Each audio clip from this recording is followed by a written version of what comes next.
Coming up on Hoosier Sports Night, Indiana football put up a historic performance out in Eugene. We'll give you the highlights. And Indiana Swim and Dive had a record-breaking weekend out in Los Angeles. This is Hoosier Sports Night.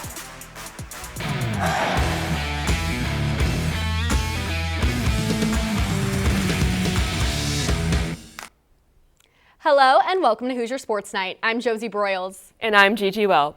Almost biggest win in program history for the Hoosiers this past weekend. What do you think is going to happen this weekend? Well, it's homecoming weekend and the Spartans are in Hoosier territory, so I don't think they're going to get the win.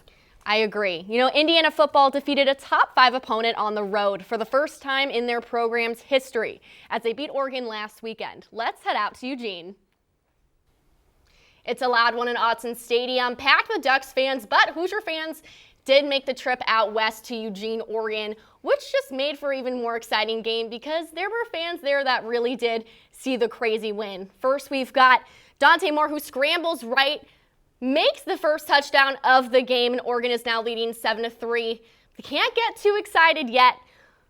We have Fernando Mendoza up here who drops back, sees an opening, uses his legs, but stops just straight of the end zone. Next play, Mendoza hands it off to Hemby, and a Hoosier touchdown, first of the game. Little celebration, always a good win for the Hoosiers. Let's see this field goal. And it's good, tied score, 10-10 right now. Got a little celebration in there, always good. 13-13, we see it tied once again, and the Hoosiers did it. One more touchdown of the game. 2013 Hoosiers lead. This is where it started to get super exciting. Fans were on their feet. The Hoosiers were doing great. Fourth quarter, and a little bit of a slip up for Oregon, but the Hoosiers were not going to give up just yet. Got one more play. Tied score 20-20. This is where the game started to get a little bit of edge, and he runs it down on the field just short of the end zone there, but Hoosiers did not give up just yet. We saw Signetti getting a little bit excited here, and it's a touchdown for the Hoosiers. Gotta have that Hoosier love. We love that heart there. 30-20, ending score of the game. Probably, again, the biggest win in Hoosier history, and the Hoosiers are back home this Saturday, actually, as they host the Michigan State Spartans for homecoming. Following a thrilling home win against Ohio State last weekend, Indiana men's soccer went down to Lexington to take on the Kentucky Wildcats as part of its annual series. It was a 4-2 win on Friday night for the Hoosiers, and here we are late in the first half where the Wildcats have a chance at a goal and it slips behind Judewell and Michelle. It is a 1-0 advantage for the hosts. Indiana, unafraid to play from behind, levels the scoring with who else but Palmer Alt. He knocks in his 10th of the season to even the game at 1.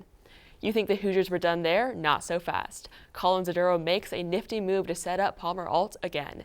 He finds the back of the net for this nifty game winner, and the Hoosiers once again come from behind for a 2-1 win.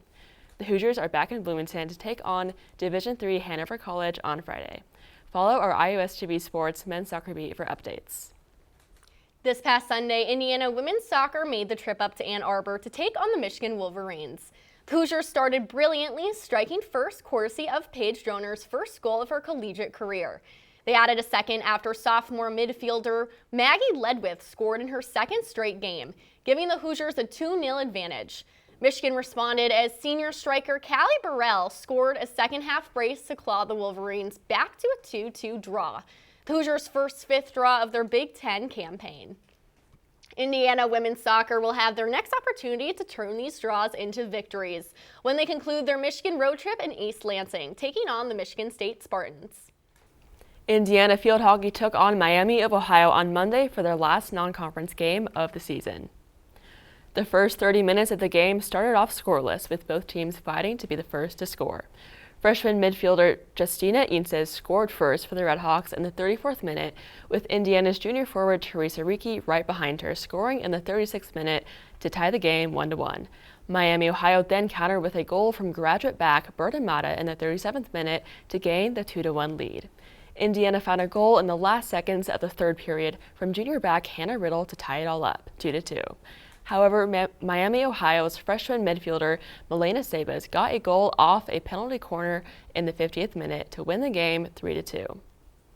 This loss moves Indiana's conference record to 0-3 as they head to College Park in Maryland to take on the Terrapins at Friday on 4 p.m. Coming up after the break, we crown this week's Hoosier Highlight Athlete of the Week. And swim and dive breaks records in LA. Don't go anywhere.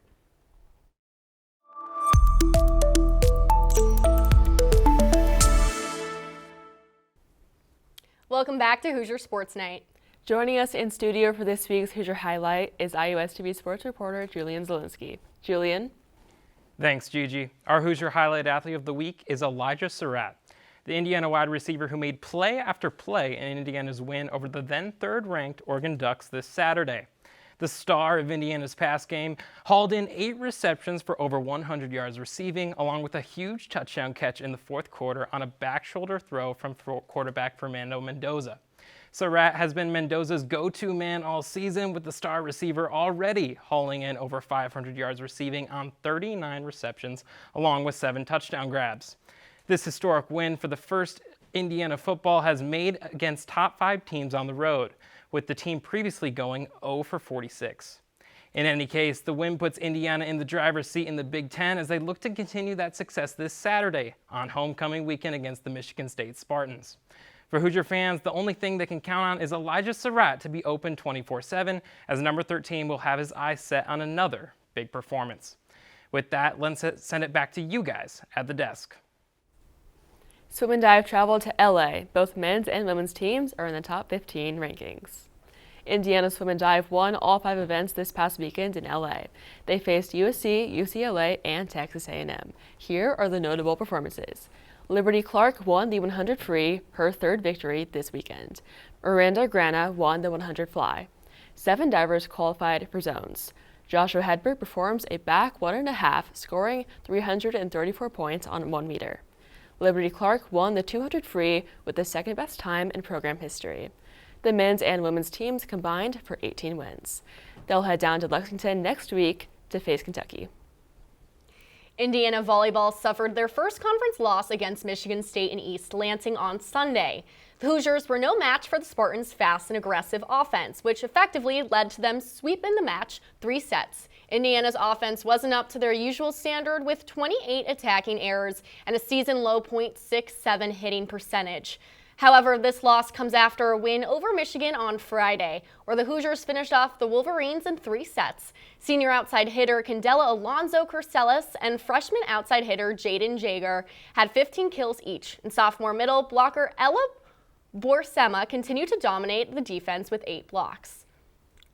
The Hoosiers returned to Indiana on Thursday to play rival Purdue at Gainbridge Fieldhouse on Thursday, and they returned to Wilkinson Hall on Sunday to face off against Ohio State. The Indiana men's hockey team scores a season-high 9 goals against the Indiana Tech Warriors on Saturday. Our Kelsey Middleton has the story. Very physical game at Bank 7 Ice Arena over the weekend. You can't tell from here, and here. And this guy, number 20, Jake Rock, had 2 goals for the Hoosiers on Saturday, 1 in the first period and 1 in the second. After their 9-2 win, I got to talk with assistant coach Andrew Gus about how their team is improving this year. So yeah, I stole a page out of Coach Sig's book in Fast, Physical, Relentless. So no matter what the score is, we're going to keep telling our guys, be fast, be physical, and be relentless. Like I said, this game is physical. So the Hoosiers had to deal with some penalty minutes. Here's how they deal with it. It's an emotional game. It's tough. Guys are trying to finish their hits too, and that's the one thing about being fast, physical, relentless is we're going to tell them to keep going, and if it's going to be a hard hit and a hard penalty, then it's all right. Despite scoring 9 goals during this game, the Hoosiers still struggled on the power play. We're still working on the power play right now, but we'll get some goals here soon, I'm telling you. After this big win, Coach had a lot to say about his third line. Who stood out to you today? Any particular player? Honestly, I think our whole third line, we'll give it to them. On the left, Matthew Schmidt, the center, Lucas Updike, and then the right, Grant Vogel. Vogue's had his first goal, so I was really happy for him as a freshman, but those 3 were just grinding. I mean, they knew their role today. They weren't expected to go out there and put a ton of goals away, but what they did was they did the right things right. After a big win, IU hockey will head on the the road next week to Concordia. For IUSTV Sports, I'm Kelsey Middleton. They'll be on the road for the next 3, but come back home October 23rd against Louisville. Over the weekend, men's tennis made the trip to West Lafayette to complete the ITA Men's Ohio Valley Regional Championship. It was relatively successful outing for the singles group, with Sam Landau being the star of the show, going 5-0 on the weekend, advancing to the championship match that is yet to be played. Other standouts for the Hoosiers include Michael Andre and Fando Eunice, both going 2-1, advancing all the way to the round of 16. On the doubles side, the pairing of Antescu and Andre were stars of the show for the Hoosiers, making it to the semifinals and going 4-1 on the weekend. The duo of Scherer and Pomerantis also had a successful weekend, going 2-1 and getting eliminated in the round of 16. The Hoosiers are out on the courts next week for the Big Ten Individual Championships in Wisconsin.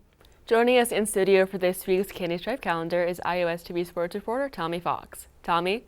Thanks, guys. Buckle up, Hoosier fans, because it's shaping up to be an exciting week for our IU athletics. To kick off the weekend, number 8 men's soccer is set to play Hanover College Friday at 7 p.m. here in Bill Armstrong Stadium. The men's basketball squad opens with an exhibition game versus Marion on Friday at 7:30 p.m. here in Bloomington, where the boys look to start the season off on the right foot. On Saturday, our newly ranked number 3 Hoosiers football team hosts Michigan State in Memorial Stadium at 3:30 p.m. The Hoosiers are looking to defend the Old Brass Spittoon with a win. Also, on Sunday, women's volleyball closes out a home weekend with a noon game versus Ohio State here in Bloomington. On Sunday, women's soccer looks to capture a win against the Nittany Lions, which will be showcased here in Bill Armstrong Stadium. And that's all for this week's Candy Stripe calendar. I'll hand it back to you guys at the desk. And that's our show for the week. Thank you so much for tuning in. Be sure to follow us on Instagram and Twitter at IUSTV Sports to keep up with all the latest in IU athletics. For our production crew behind us, I'm Gigi Welp. And I'm Josie Broyles. We'll see you next week.